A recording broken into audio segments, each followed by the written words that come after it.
Terima kasih. Jadi kalau mau cerita banyaknya syukur, mungkin saya lebih banyak.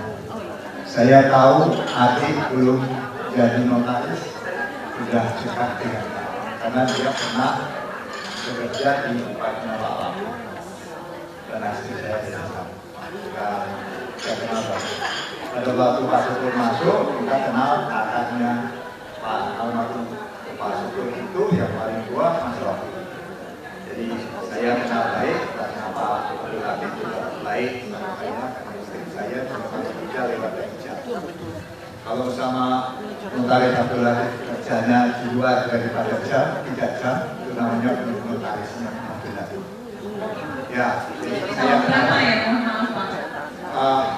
Tahun berapa ya pihak masih di 80-an. 80-an.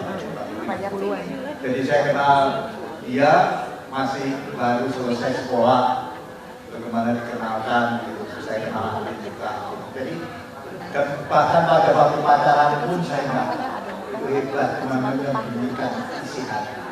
Jadi kalau anda sekarang kagum sama dia sebetulnya bukan kali. Syukur itu adalah, kalau menurut saya, ada penyembunyi yang paling hebat.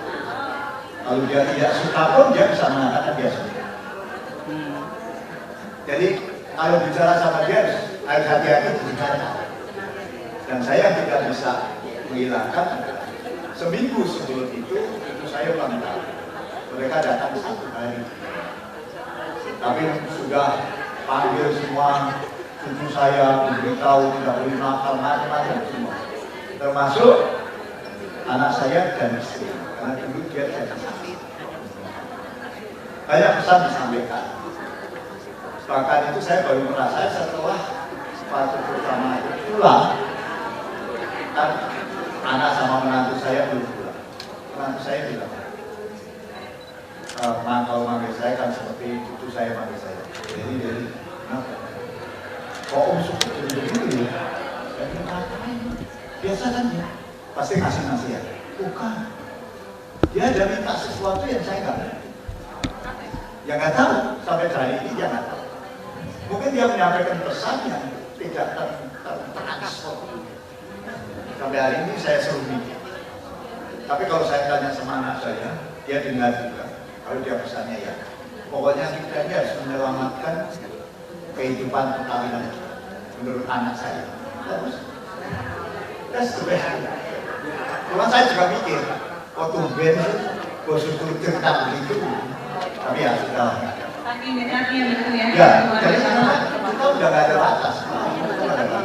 Saya pinjam buat uang itu bisa saja, dan kita juga bisa uang. Iya. Pak, kadang-kadang kita kan nggak bisa bilang, oh ya saya lebih tua, gitu. Kamu nggak bisa nanti saya ke pelajaran, kamu nggak bisa ngasih pelajaran saya. Itu kan nggak berlaku ya. Ya, dia sama saya sama beda. Iya. Bahkan usahanya dia misalnya mau punya sapi, punya sapi, dia tanya, apa yang harus tahu? Pelajaran apa Pak? Berapa yang bisa? Berapa ambil dari persahabatan bapaknya? Dia itu pandai menyembunyikan pesan. Pandai menyembunyikan pesan. Tapi ini positif tone kan ya? Ya, kalau kan tetap sebagai manusia saya juga minta maaf pada Anda semua. Manakala adik saya almarhum ini juga kesalahan, karena dia manusia biasa. Tapi kepandaiannya adalah dia tutup dan orang tidak pernah tahu. Tapi kalau ke rumah saya, orang kasus dia ceritanya sama Pak Adria, ceritanya sama Mas Rike, segala macam itu saya tahu. Dia mentah. Jadi SMU, dia bukan seseorang yang penyembunyi, tapi dia menyembunyikan di tempat lain. Jadi jadi kalau tadi Pak Badan mengatakan tidak konkret, ya. Tapi betulnya nggak itu yang harus ditangkap. Bukan ini. Pesan apa lain di belakang ini? Jadi saya kalau bicara sama dia, bicara soal proses. Jadi dia menyebutkannya baru. Dia mengalah untuk keharmonisan orang, untuk kepentingan yang lebih besar. Ya, sebagai contoh ya, saja. Dia tuh mau punya kepingin, tidak mungkin. ya kan, gak cerita, tapi dia ngomong sama saya. Udah kok kamu gak jelas, gak ada yang dipikir. Gak pikiran, tapi aku tahu lah bukan. Sebab kalau dia ada pikiran misalnya, pesantrennya apa-apa ada masalahnya, dia harus tanya. Karena saya yang berada di saya jadi dia tanya, apa yang harus diperbaiki.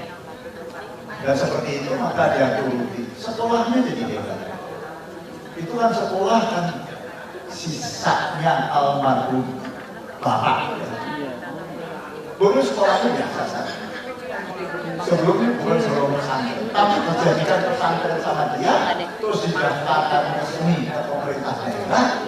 Mulai saat itu dia dan sampai sekarang lulusan SMA-nya kan 15 sampai 20 di perguruan tinggi istimewa.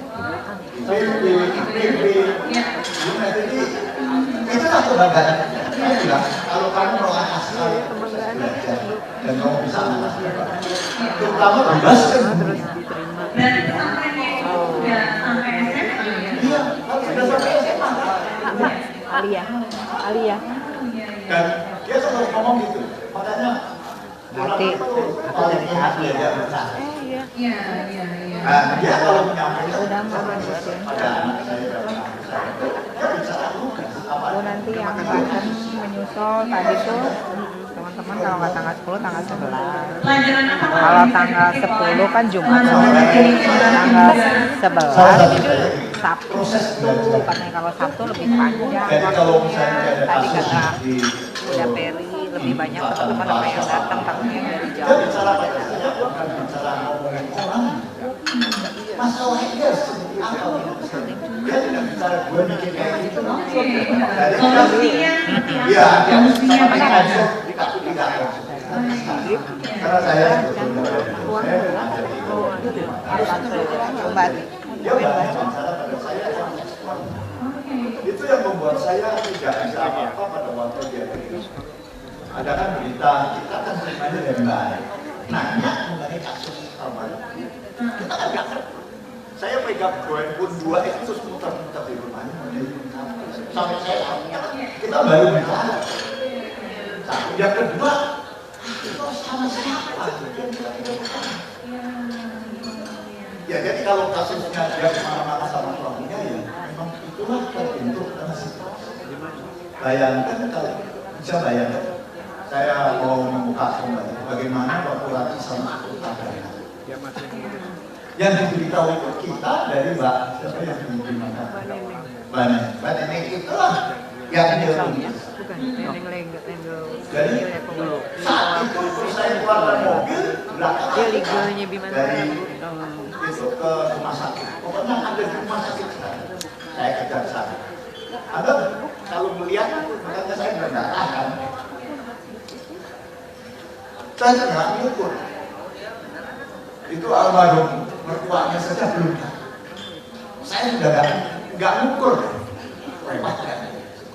Anda kalau lihat Allah ini benar-benar Allah kenapa? Nah, nanti saya cuman dia isi iman duluan. Dia isi iman duluan sudah syukur dengan tenang. Padahal syukur ada di sebelahnya. Yang di rumah sakit sampai tabrak aja dijejer. Tahun 93 itu ya berarti ya? Iya.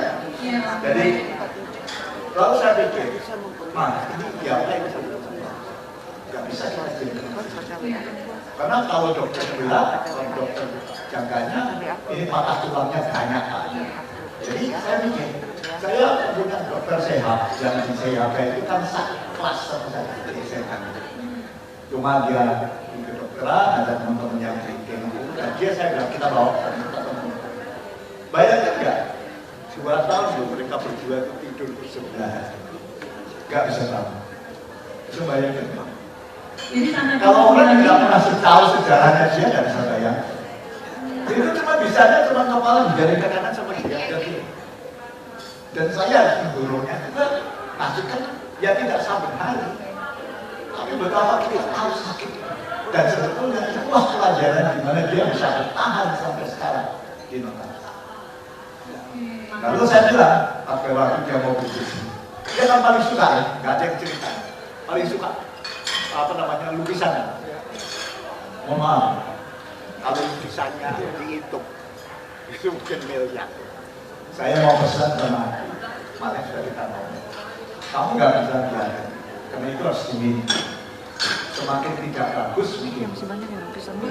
Ya. 200 lukisannya di rumah. Dan tidak main-main.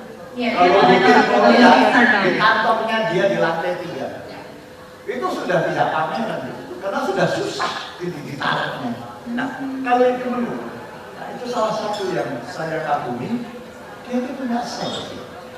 Kalau lihat gambar, ini ya, taruh. Kan saya sempat diajak ke mana di kantor, di Padang masih kadang. Lu beli apa sih? Masih salah. Coba kamu berdiri di sebelah sana lihat. Dia punya style. Jadi cara untuk menganalisa kelebihannya dia. Kalau Mas Adrian bisa merefleksi kembali hubungan Anda dengan dia, diskusi dengan dia bisa melihat artinya gini, kelebihannya dia kalau mau ditanya position. Di dalam diskusi itu bisa saya berhadapan sama kamu, tapi saya bisa menempatkan ke tempat lain tanpa you sadar. Itu kelebihannya. Jadi lihat saya potret ini sudah susah. Karena itu apa aja yang selalu saya lihat satu kali. Saya barusan juga. Beberapa kali itu saya sholat dulu saja. Oh nggak dekat gimana ya?